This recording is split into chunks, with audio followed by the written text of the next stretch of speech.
welcome with me to the stage Phil Vischer.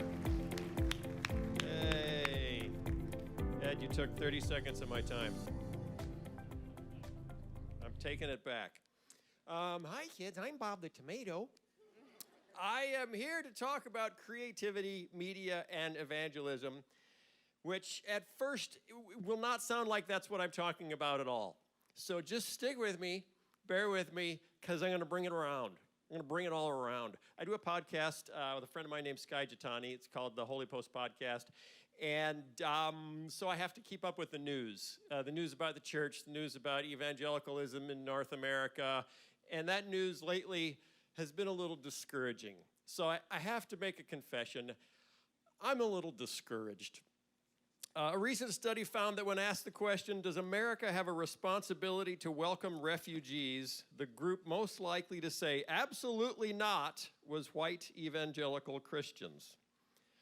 A well-publicized study last year found that while white evangelicals were the most likely group 10 years ago to say personal moral failings disqualify a candidate for public office, when asked last year, white evangelicals had somehow become the least likely group to say personal moral failings disqualify a candidate for public office, from most likely to least likely to care about the moral lives of their leaders. More than one journalist has pointed out that this radical about-face transpired at the same time a particular candidate white evangelicals really liked was running for highest office, despite a track record of profound and repeated moral failings. White evangelicals went on to support an accused child molester in his run for the Senate and are currently supporting in a Nevada primary a candidate who bills himself as America's #1 pimp. When asked how he could support a man who owns 5 legal brothels, one evangelical pastor said it was because he would likely defend religious rights. In other words, he would do right by us. I'm discouraged.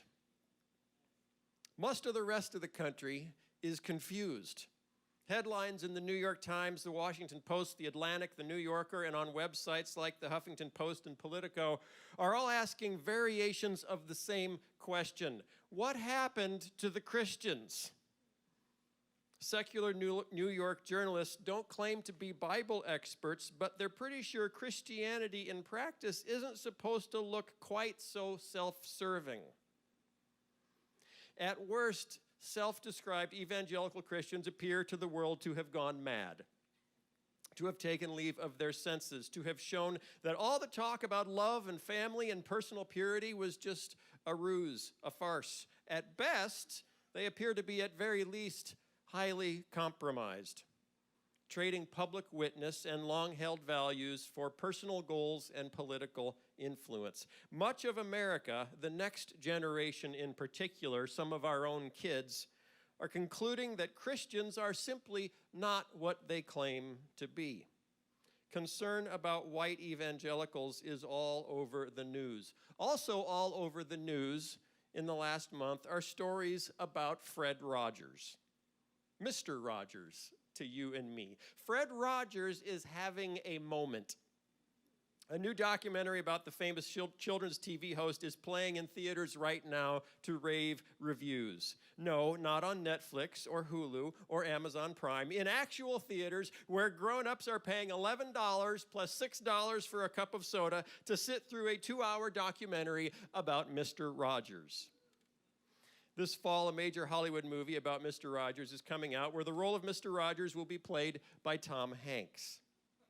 Suffice it to say, when Hollywood is making a movie about you and playing you is Tom Hanks, you're having a moment.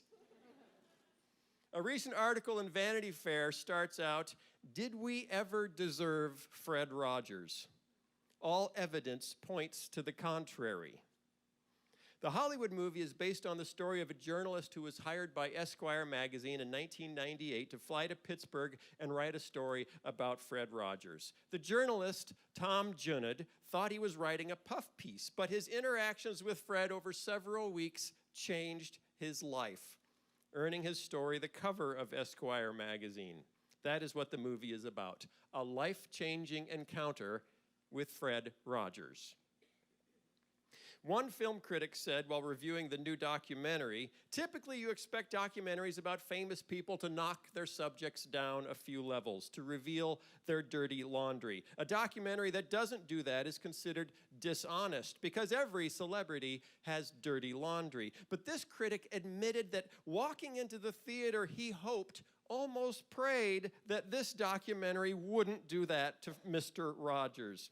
In this day, in this age, in this culture, he felt an almost desperate need for Fred Rogers to actually be the person he appeared to be on TV.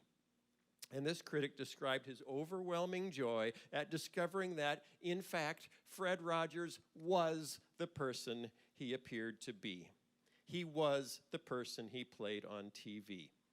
Who is Fred Rogers? A sickly boy raised by wealthy parents, headed for seminary and a life of ministry in Latrobe, Pennsylvania. On the way to seminary, he discovered television and wondered why no one was using the new medium for higher, nobler purposes. When he finally finished his seminary work over lunches while shooting his new TV program, he was ordained by the United Presbyterian Church not as a pastor, but as an evangelist of television. For the next 30 years, Fred Rogers taught generations of American kids about love and grace. Love is at the root of everything, he said, all learning, all relationships, love, or the lack of it. Television, he believed, has a chance of building a real community out of an entire country. He went on to say, I consider the space between the television and the person watching to be holy ground. Fred Rogers focused on love. He focused on kindness. He focused on the God-given dignity of every human being, the image of God, the imago Dei. Almost every article about Fred Rogers, because of the release of these movies, no matter how secular, credit his Christian faith for his personal beliefs and philosophy. While Fred wasn't preaching Christianity explicitly, he was clearly living it. And today, the world is beginning to realize how much they miss Fred's simple expression of healthy Christianity. The new documentary interviews a gruff, tattooed Pittsburghian who worked for years on the Mr. Rogers Show as a stagehand. He looks back on his time on the show and then says, "No one on TV today is as kind as Fred." Fred Rogers lived the gospel, the love of God, in the face of Fred, changed lives. So here's a question. Was Fred Rogers really the only practicing Christian who could change someone's life just by contact? Of course not. If Esquire magazine had sent Tom Junod to spend a week with any number of devout Christians, I believe the result could have been the same. Dallas Willard, Brennan Manning, Henry Nouwen, all would have rocked Tom Junod's life. I had an ice cream cone with Dallas Willard just a few years before he died. And just that was nearly enough to change my life. If Esquire magazine had sent Tom Junod to interview these men, Hollywood might now be making a movie where Tom Hanks plays one of them.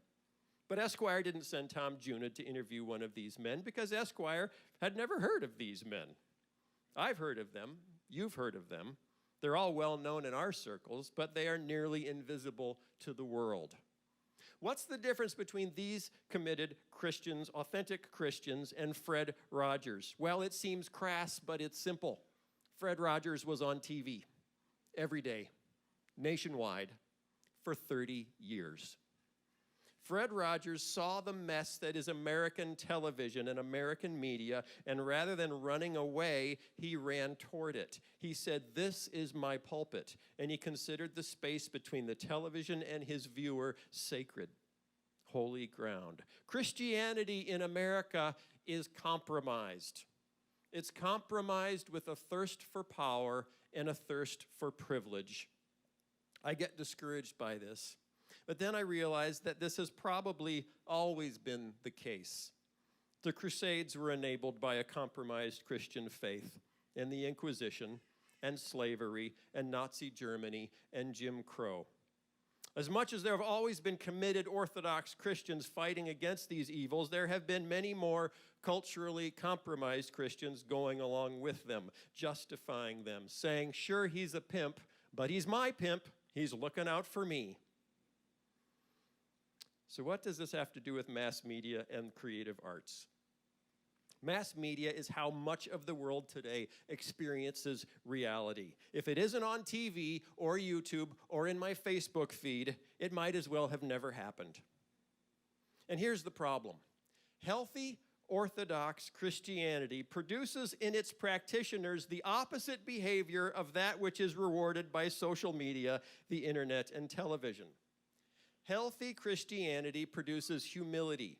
Social media and TV reward hubris. Healthy Christianity encourages listening before speaking. Mass media and the internet reward speaking before listening. Healthy Christianity brings reconciliation. Mass media lives on conflict. Is it any wonder so few practitioners of healthy Christianity are visible on mass media?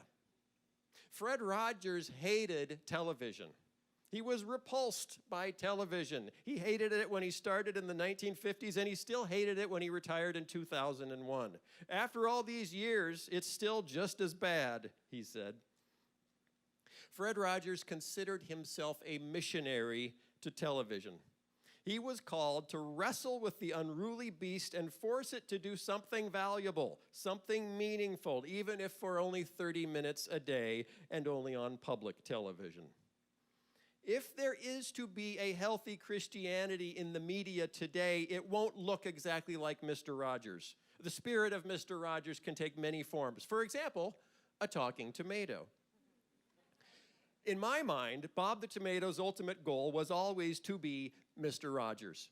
He wanted to help kids to make the world a better place, to use television for good, not evil. In contrast to Mr. Rogers, none of his plans ever went very well. Larry the Cucumber and the rest of the gang were always messing things up. That's why when people ask me who Bob the Tomato really is, I've always had the same answer. He's a frustrated Mr. Rogers. Like Mr. Rogers, Bob the Tomato was quite successful in reaching a mass audience. To date, more than 65 million VeggieTales videos have been sold. At one point, there was at least one VeggieTales video in 1/3 of all American homes with young children. Like Mr. Rogers, VeggieTales was parodied on mainstream shows like Saturday Night Live and The Simpsons. Like Mr. Rogers, the mainstream press took note of Bob and Larry. The New York Times called VeggieTales cheerfully didactic. I know in film criticism, being labeled didactic is typically not a compliment, but cheerfully didactic. I'll take that as a compliment, thank you very much. But there was one quote from a secular journalist that completely caught me off guard. He wrote the following: "As much as I dislike Christianity, VeggieTales makes perhaps the best argument for it since Lewis or Chesterton." Now, first of all, let me say that statement is ridiculous. VeggieTales should not be compared to mere Christianity or orthodoxy. My name should not ever appear in the same sentence as Lewis or Chesterton. But on another level, I know what he was getting at. In the same way as Chesterton's essays or Lewis's radio interviews, VeggieTales VHS cassettes presented a compelling Christianity. A Christianity with wit, with appeal to a mass audience. VeggieTales, like Lewis with the radio or Chesterton with his newspaper, used the popular media of the day to present a healthy Christian faith. And just like Chesterton, Lewis, and Fred Rogers, Bob the Tomato changed lives. I got an email from a friend who said, you got to read this blog post. It was a blog post written by a dad who was struggling with self-worth and depression. And he said he decided he was so worthless that his family would be better off without him. So one day while his two daughters, young daughters, were at school and his wife was at work, he decided that he would take his own life. And they would come home and he would be gone. And he said as he was contemplating this, there was a voice in his head that he could not get to go away. It was the voice of Bob the Tomato. It was not a Christian family, but they'd picked up a VeggieTales video in a bin at Walmart, and the kids liked it, so they bought a few more, and VeggieTales was getting played around their house. And as he was contemplating taking his own life, all he could hear in his head was Bob the Tomato saying, "Remember, kids, God made you special, and he loves you very much." And he said what struck him was how certain that tomato sounded about that. So he wrote, he fell on his knees and he cried out to God and said, "I want to be as certain as that tomato is." And he said immediately he was filled with a warmth that told him without a doubt that there was a God who made him special and loved him very much. And when those two little girls came home from school,